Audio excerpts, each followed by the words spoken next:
Welcome. I'm Laurie Davenport. I'm the director of the Tacoma Pierce County Bar Association's Volunteer Legal Services Program. And I'm going to speak for a little bit, and then I'm going to introduce Sarah, who's our new staff attorney, who is a veteran herself. We're very happy to have her with us. And she'll talk a little bit about some specific parts of what we're doing. I like to give some context to what we're doing because we get so far away from our own home office sometimes that people don't know who we are, who we work with, what we represent, and how powerful we can really be. We work for and are part of the Tacoma Pierce County Bar Association. That is a membership group, a nonprofit. It's the same as King County Bar Association, Thurston County Bar Association. But we're pretty big. We have there are probably 22 to 2,500 attorneys actually living in Pierce County, and probably 1,500 of those, I don't have accurate statistics for this year, but are members of our bar. We have a very powerful bar. People like to belong to it. We do a lot of stuff. We present a lot of CLEs, and one of the things we're most proud of is that we provide a really wide variety of volunteer opportunities. So we are just like one floor down from the actual bar office in downtown Tacoma. We work very closely with them. The Board of Trustees knows what we're doing at all times. We have a committee that works with us, which is a subcommittee of that group. So we are very integrated into the kind of the professional fabric of what lawyers do when they come and go to work every day. We're really a part of that. And we wear three different hats. We are there to serve our members, lawyers. We want them to, an awful lot of people went into the law because they wanted to serve, just like people who went into the military. They wanted to really be able to do something for people and deal with complex issues that they couldn't handle without the help of an attorney. And they were very inspired to do that. But a lot of times they end up getting jobs in places which don't really fulfill that part of what they wanted to do when they became lawyers. So volunteer work is very, very important to really the core of what a lot of our members wanted to do when they decided to go into the profession. So that's one of the things that we're up to. We want to give them satisfying volunteer experiences. We want them to be helping people that we know are the people who are the neediest, the people who are falling right in the middle of the justice gap, people who are not getting what they need and don't know, come on in, and really don't know what to do next about legal problems, that if they didn't have a lawyer, there would be nothing they could do about it. So that's one thing we're doing, is just trying to provide the best opportunities we can for the people in our community. The second thing we're doing, which is way up there, of course, on our list, is helping our clients and identifying who they are. And that's not always so easy, because when you're in a position of providing access to lawyers, legal clinics, that kind of thing, the first phone calls you're going to get are from people who are squeaky wheels. You're going to find out right away, oh, wait a minute, that person called last week, and they called again, and they called the people down the street, and they're coming back for more help. And we help those people too. But I've been doing this for, almost 15 years. And when I first started, it was all squeaky wheels. And I began to realize that there are a lot of populations out there that aren't going to call us. They're not going to trust us. They're not going to believe that they can get help. And that's for a lot of different reasons. I mean, we've learned this about Native Americans. We've learned this about people in prison. We've learned this about a lot of people who just don't think they have rights. They don't think anybody's going to pay attention. So we have to do some outreach. We have to start going to the places that those people trust and saying, hey, we can help you. If you've got a family law issue, we can help you. If you've got, a landlord-tenant problem, we can help you. So we've started to do that over the last many years. And even though we live in a county where 1 in 10 of us is a veteran, which is a really high statistic for anywhere in the country, and obviously JBLM is just a huge, huge presence in our county, we didn't really know that veterans were one of those kinds of populations. That those were people who, they weren't going to call us. They weren't going to come and ask us for help. First thing they're going to do is figure, I got to deal with this myself. I can't go ask somebody. It's part of the military culture. I'm not military. My father served in World War II, but otherwise I have no connection. But I'm beginning to get a very strong connection as I learn to know more people in the military, as I encounter more veterans, as we have more people working with us who are veterans. I'm realizing how many people within our bar association are veterans and military, ex-military, retired, still active, who are volunteering for us, who want to volunteer for us and want to do more. It's a very, very powerful part of our community. So we've got this population that really doesn't want to come in and ask us for help, isn't going to call us, and a lot of people who want to help. So this is like, this opportunity we have here at Rally Point 6 is just huge for us. I have to tell you why this big, obvious red, white, and blue thing is on our front page. Last year, we were contacted by the Washington State Bar Association, which has its own program for veterans called Call to Duty. And it has many, many different parts, but one of the things that they wanted to do with that was create a situation where they could introduce a lot of potential volunteers to the specific problems of this population and to get them more involved in volunteering to help veterans and military people. So the idea was to have a day-long CLE like we're doing today, followed by an actual legal clinic where we would bring in veterans and have the volunteers who just learned in the morning about the specific issues we wanted to help with. Help those people in real time. So it was a big deal, and I had never been involved in anything that big before. I don't think I've ever actually seen a legal clinic that big. The first one we had out at PLU was just enormous, filled a huge room. It was very noisy. The problem we encountered when we started to do this was not getting volunteers. The state bar helped us. It was no big deal. We had a lot of people who wanted to volunteer. We did family law. We did child support, and we did parenting plans, both of which are big issues for the veteran population and have a lot of very specific things that affect that population that you're not necessarily going to know about even if you practice family law. So that was our deal, and all we had to do was get veterans and run the clinic. No big deal, we can do that. There's so many veterans in our county, that's no problem. Well, it was a big problem. No, we couldn't get people to sign up. They didn't know who we were, they didn't trust us. All last year I went to meetings, I went to Heroes to Hometowns, I talked to the people at National Association to End Veteran Suicide. We worked with all kinds of local groups. We did the Veterans Resource Fair. We really tried to, find out, how do we get in? How do we make people trust us? So we're getting there. I mean, I get emails every day now. I get emails sometimes from people who are overseas, post somewhere, and they have a problem in Pierce County, and they want to know, what can I do? So they are beginning to trust us, and we are, again, so happy to be able to be here and provide this clinic, because I think we're finally in a place where we can really have people come in with everything they need help with, and we are going to be able to respond. So we're very happy about that. So that's kind of by way of introduction. That's why that thing is up here, because we had to, I don't know if it'll come back or not. We basically had to advertise, put it on our website. If somebody happened to click on our website, they could see that we were there to help veterans and military people. And by the way, those two, Beverly, you were involved in it. I think those 2 days of service were and did end up being very successful, and we really learned a lot. But this clinic is really something special because I mentioned the first 2 things we do with our program. We help our bar members, we try to help our clients, we try to expand our client base. But the third thing we do is we try to connect with the community, because that's another way we find out who our clients are and what their needs are. So we actually have clinics that are actual partnerships with a lot of different organizations, and that includes our latest, of course, is Rally Point 6, but we're also starting a clinic in December at the Rainbow Center.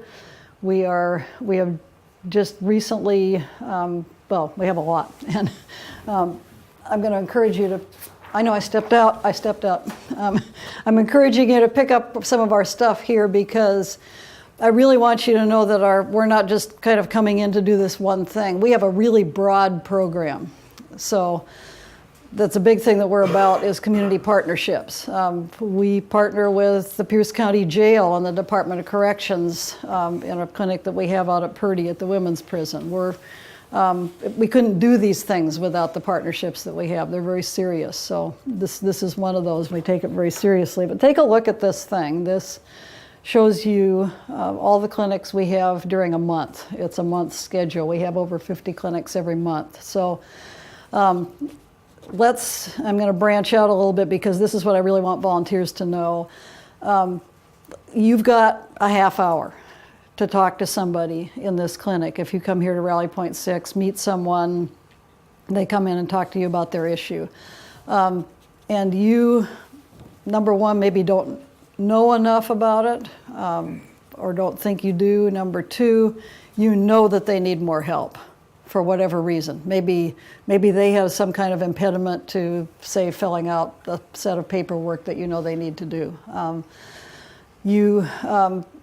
you feel like, oh, what am I going to do? I've only got a half hour. Well, that's partly why it's such a good thing that we have all these clinics, because some of them are with partner organizations trying to get into a place where we can get clients to show up because we want them to be trusting us and feeling like they can come in. Some of them are very specialized clinics where we, rather than going out to the clients, we bring the clients in because we know they have a special problem that we can help with, and we bring in attorneys who know how to deal with that problem. So let's say you meet somebody who has a serious issue with needing to modify a parenting plan, and you think they need more help because they can't afford an attorney. They're not going to be able to go out after they talk to you and hire somebody, obviously.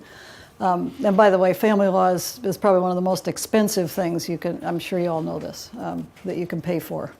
So we have an awful lot of people in that situation. Even if you think they might be able to afford an attorney, they probably can't. And our family law operation is set up so that we can help people help themselves. If you think there's somebody who needs help filling out their paperwork, they can, after they come to this clinic, they can go to our Pro Se Family Law Clinic, which happens twice a month, get detailed help from a very expert family law attorney, and if they need it, get help from a paralegal to fill out their paperwork.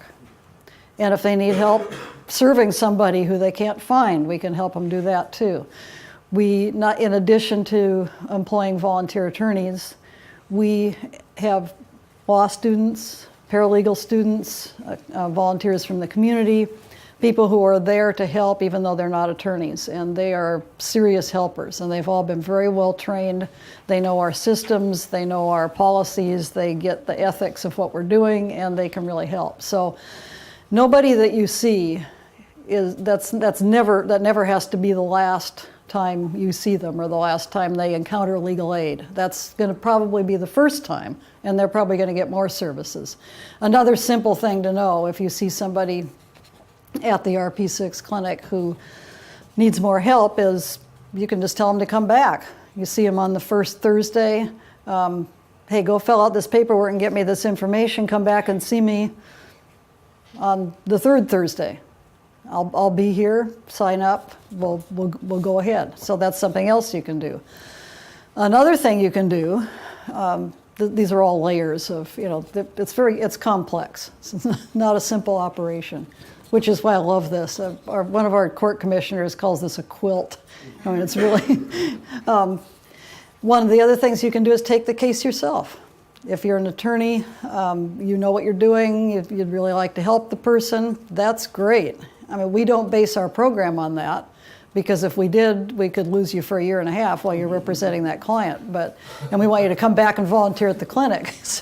But if you think you can take the case and you want to take the case, that's great. And the great part about that is we provide malpractice insurance, not only for what you do at the clinic, but also if you take a case and you let us know, I'm going to take this case, we insure you.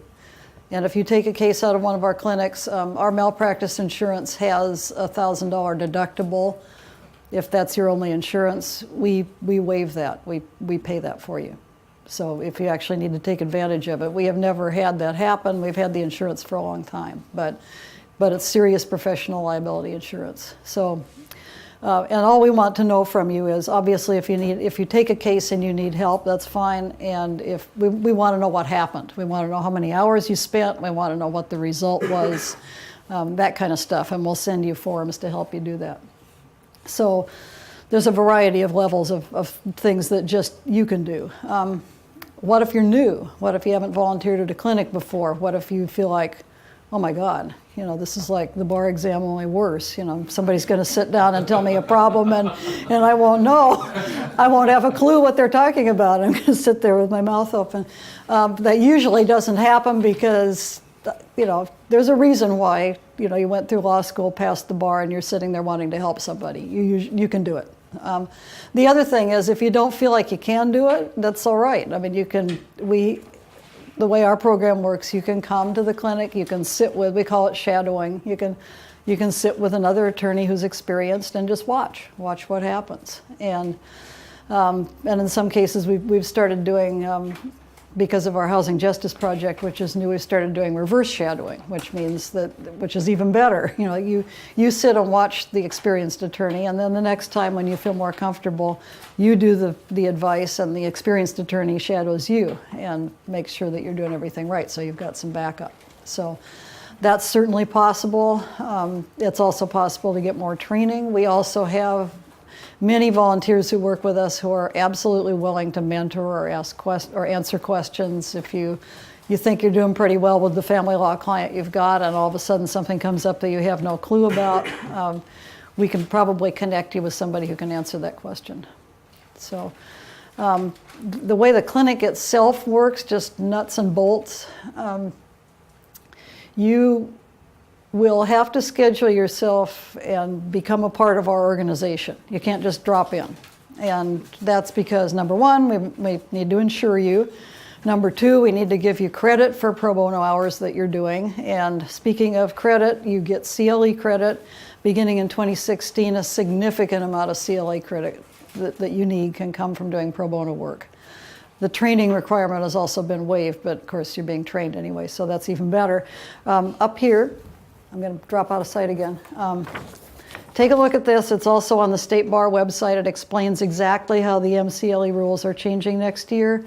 They're very favorable as far as people who want to do volunteer work goes. It's great stuff. So, but that's the other reason we need to keep track of you. We need to, you need to be able to check with us to see how many hours you've done. So, the other thing is we have a really sophisticated computer program which is called Legal Server. And Legal Server actually takes each clinic and brings volunteers in from our database, and then we schedule clients in, and it all gets done kind of automatically. So if we don't get to do it that way, then we end up with situations where we get more volunteers than we have clients, which is horrible, or more clients than we have volunteers, which is also horrible, because we have the capacity to make it work out really well.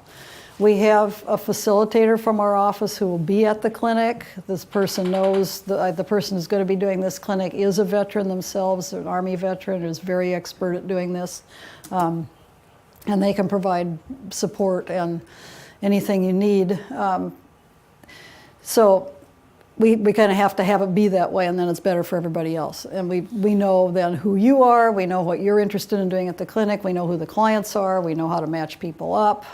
It just gets better and better. So all you have to do to sign up with us is either, if you've got your name on the CLE sign-in, that's good enough, or if you like, you can take one of our volunteer brochures that goes into a little more detail about the different benefits of volunteering, and just get that back to us.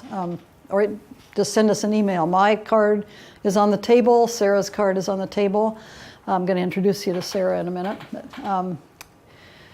So that's number one really important part of how you start out to volunteer at the clinic. Time commitment, we love to have like a period of time ahead. We will send you a form so you can sign up and tell us when you want to get involved. There isn't any hard and fast time commitment. We prefer it if it's something that works for you. If it works for you, you're going to keep it up, and that's the important thing. When you're at the clinic, you will know who you're going to see, you will know what their problems are, what you're going to need to be dealing with.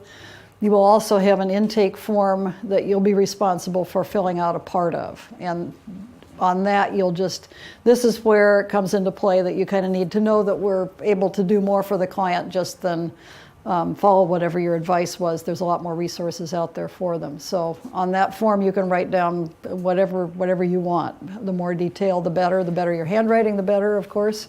And that's really all you have to do in terms of the clinic. It's not a lot of paperwork, mostly.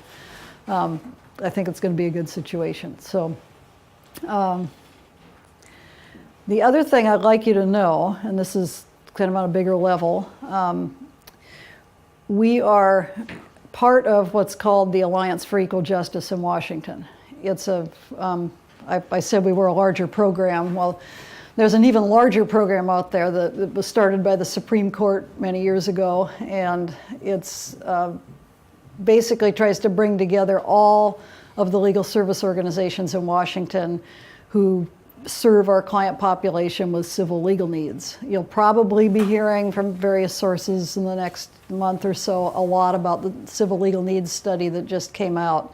It shows, very interesting what Kylie said, it shows, again, that when people present saying I have a problem, they actually have more than one problem, and according to the needs study update that just came out, there are certain segments of the population that have up to 9.5 legal problems at a time. So it's really serious. We have millions and millions of people who qualify for legal aid who did not used to be in that category. It's hard to take a larger look at it, but we have a very, very serious problem with access to justice. And we here in Pierce County are not the only ones working on it. If you have clients who have needs in King County, Thurston County, Kitsap County, anywhere else in the state of Washington, we have connections. If people need help with a specific issue, there are organizations that sometimes can help with those. For instance, there's an organization called the Unemployment Law Project that will help with if people have been terminated from unemployment benefits or unable to get them or whatever. They can deal with that, doing appeals over the phone. Some very specific stuff that there are organizations out there in Washington that can help with those kinds of things. So we are a conduit to that. We are a part of the larger alliance. And I'm going to conclude by telling you about something that's even bigger. If you're an attorney, we would love to have you sign up for something that's just starting today. I'm going to do it again. Washington Web Lawyer. Washington Web Lawyer is based on a program that was started in Tennessee. It's a website, and the website is there because we've got people living in places where they could never get to a legal clinic. And even if they could get to a legal clinic, they don't have a car, or they're disabled, or they can't hear, or they don't speak English, or there are so many barriers people have to being able to get into a legal clinic. I mean, we here are very, very lucky because RP6 is a great facility. It's in the right location. It's doing outreach. It's a place where we know people can come, and that's great. But there's a huge issue, and I'm sure some of you are aware of it with, when we're talking about veterans, with people who live in rural areas. The services available to those people are far less in quality and quantity than what people in Lakewood can get. And veterans that's just one part of the population. It's a very important part for us here, but in Pierce County we have a lot of rural areas. We have a lot of people we can't reach. Transportation here is terrible. You cannot take the bus from Ashford to downtown Tacoma. It's not going to work. So Washington Web Lawyer is here to solve that problem. The idea is attorneys sign up, they create an account on the website, they can log in anytime they want to, and just look at a series of questions that people have posted and say, oh, I can answer that question, and go on and answer it for the person. If you're the client, you go on and create an account. If you qualify as being low income and eligible for help, you set up your account, you ask your question, you wait for the volunteer attorney to answer it. So, I mean, it's not perfect, it's not face-to-face, it's not full representation, it's not, a lot of the things that we would like it to be, but it's a very important point of contact with the justice system for people who otherwise just would not be able to reach it. So I'd like to encourage, if you're an attorney, to sign up for Washington Web Lawyer. And another plus about it is that the program is run by our program. It's here in Tacoma. I mean, the actual website is at Microsoft, but the people who staff it are here in Tacoma. So we're here, ready, willing to answer any questions, anything like that. Any questions? What is your name again? Question was, what's my name? My name is Laurie Davenport. I'm the director of the Volunteer Legal Services Program for the Bar Association. I'm also the head person of the Pro Bono Council, which is a group in Washington that's made up of there are 17 pro bono programs in Washington like ours. Some of them are very small, some of them like King County are bigger, but I'm the co-chair of that group, a statewide group. I'm also part of the group that's working on the new state plan, which is going to try to address the justice gap. So if you have anybody has any feedback, thoughts, ideas, my card's up here. Contact me. Let me know what you think. If you would like to have a presentation in your community or at some other place besides here about access to justice issues, I can arrange that. Becky Lamont, who is one of our best, most consistent volunteers for our program, and she works in the municipal courts in some of our small communities like Bonnie Lake and Ording, and she is saying that we need to make this information available to people who work in those courts, because there's so many veterans coming through who have drug and alcohol issues, who need help, and people who work there aren't sure where to send people. Am I saying it right? Mm-hmm. Yeah, I agree. Thank you.